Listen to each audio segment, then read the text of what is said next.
Assalamualaikum warahmatullahi wabarakatuh.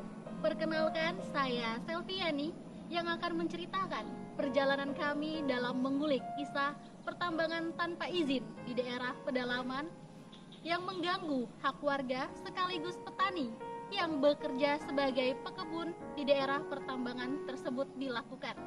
Bagaimana perjalanan kami selanjutnya? Silakan ikuti video kami hingga akhir. Di tengah hutan Kalimantan yang dulu rimbun, kini tersisa hamparan tanah berlumpur kehitaman. Air hujan bercampur dengan sisa-sisa batu bara yang berserakan, menciptakan genangan hitam pekat yang menggenang berminggu-minggu hingga bahkan bertahun-tahun.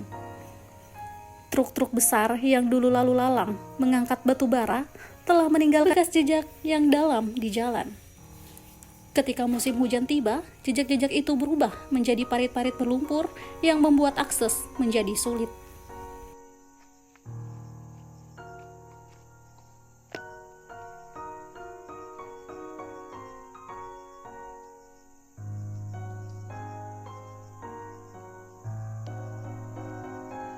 Ya, hati-hati kalau buka jalan, harus tanggung jawab. Kan lewat juga dia, otomatis kami cuma ikut di belakangnya doang, kan tambahkan ke situ juga arahnya. Jadi dalam artian kalau misalnya tidak dibersihkan, kami otomatis tidak bisa juga lewat kan. Seperti itu. Meski secara resmi aktivitas pertambangan telah dihentikan, namun dalam kegelapan malam suara mesin ekskavator masih terdengar samar-samar dari kejauhan. Para penambang liar bekerja dengan sistem kerja keras, menggali di malam hari dan bersembunyi di siang hari. Mereka memanfaatkan jalan-jalan tikus untuk menghindari pemukiman warga. Gundukan batu bara ditumpuk sembarangan di tepi jalan, mencemari aliran sungai di bawahnya.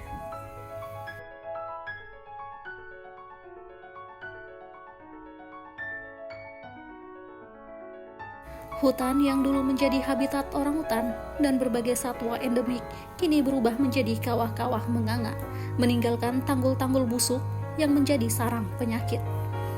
Tanah topsoil yang subur telah terkikis dan tercampur material tambang, membuat lahan tidak lagi produktif untuk pertanian.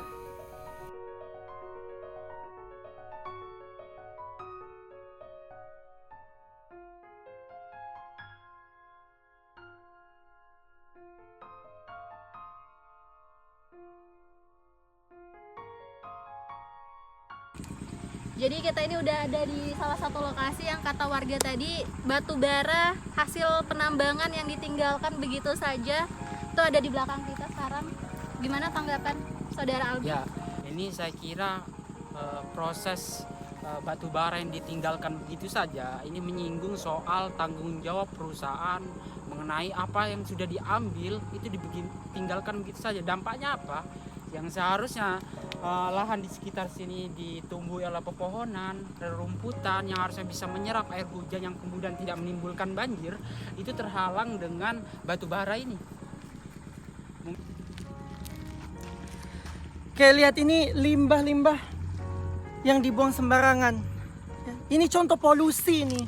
Ya, ini pencemaran tanah karena banyak sekali zat-zat kimia, terutama timbanya yang sangat banyak sehingga tanaman-tanaman itu tidak bisa subur di sekeliling batu bara ini. Kemudian pencemaran air, ya, karena mengandung timah tadi, air itu akan menjadi terkontaminasi dan sangat tidak sehat. Kemudian udara. Praktik pertambangan ilegal ini melanggar berbagai ketentuan hukum lingkungan yang ada di Indonesia. Nama saya Muhammad Rizky Rifai Arif Makabila yang akan menyampaikan terkait aspek hukum lingkungan dari penambangan ilegal. Terdapat pada Peraturan Pemerintah Nomor 22 Tahun 2021 tentang pengendalian baku mutu udara. Kriteria hukum untuk pengendalian ada 4. Yang pertama yaitu pelampauan baku mutu.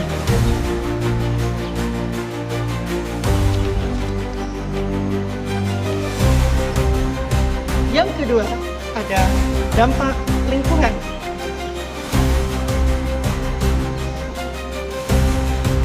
Yang ketiga, ada dampak kesehatan.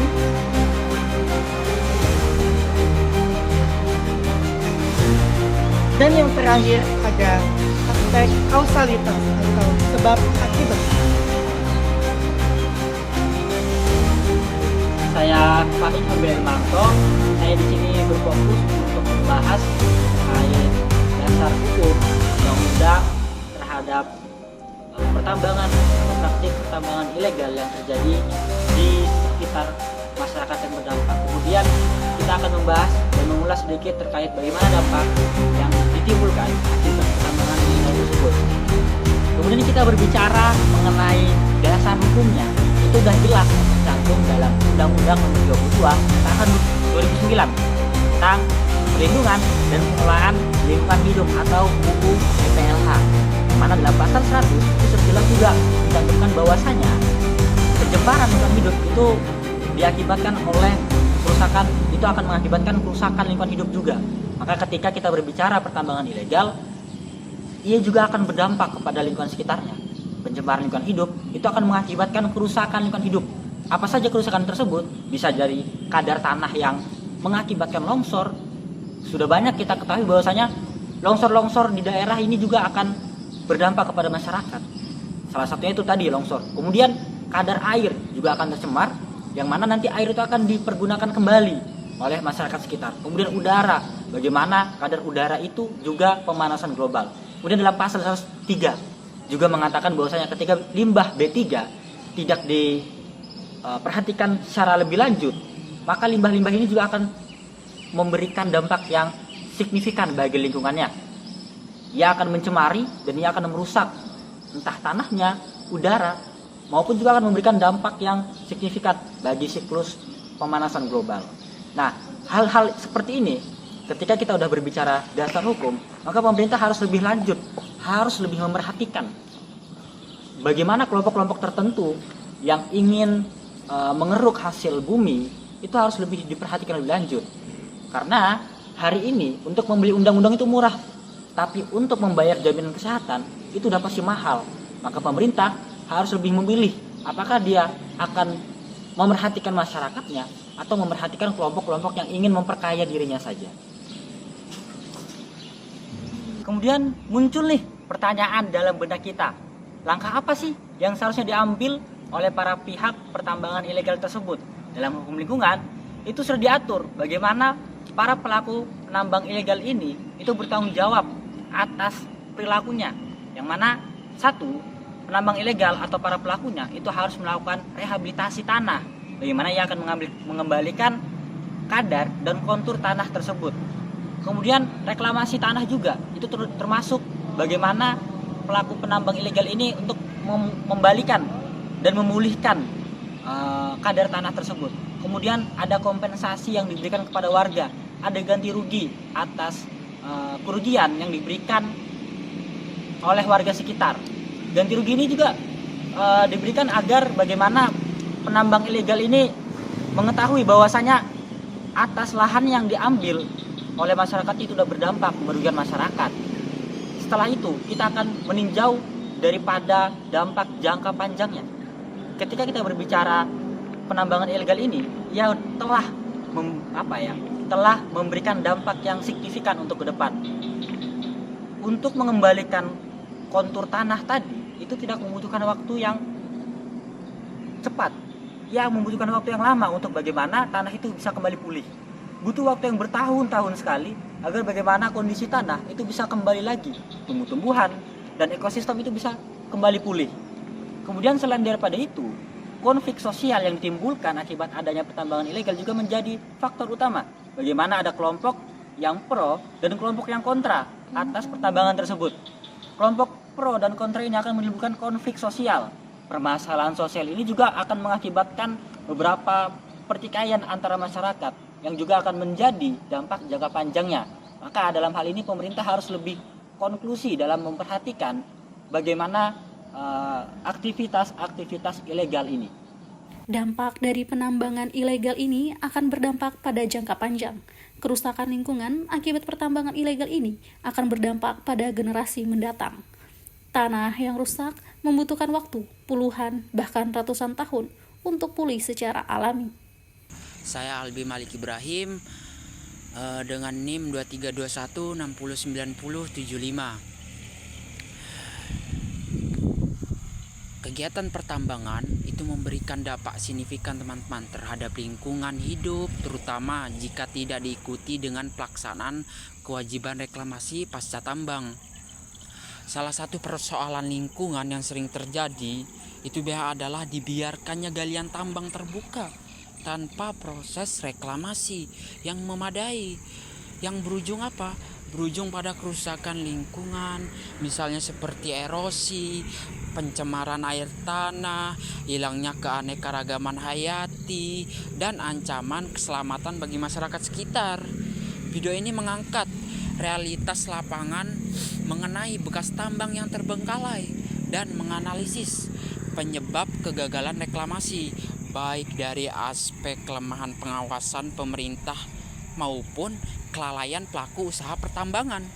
Dalam konteks hukum, reklamasi telah menjadi kewajiban yang diatur dalam Undang-Undang Nomor 3 Tahun 2020 tentang perubahan atas Undang-Undang Nomor 4 Tahun 2009 tentang pertambangan mineral dan batu bara, khususnya pada pasal 96C dan pasal 99 yang mewajibkan pemegang izin usaha pertambangan untuk melakukan reklamasi dan pasca tambang secara berencana dan bertanggung jawab. Di samping itu, kewajiban tersebut juga dipertegas dalam Peraturan Pemerintah Nomor 78 2010 tentang reklamasi dan pasca tambang. Melalui video ini, saya harapkan tumbuh kesadaran publik dan penegakan hukum yang lebih kuat agar kegiatan pertambangan berjalan secara berkelanjutan dan tidak menimbulkan warisan kerusakan bagi generasi mendatang. Assalamualaikum warahmatullahi wabarakatuh. Jejak hitam pertambangan ilegal ini menjadi pengingat bahwa keserakahan jangka pendek dapat merusak warisan alam yang seharusnya dijaga untuk anak cucu.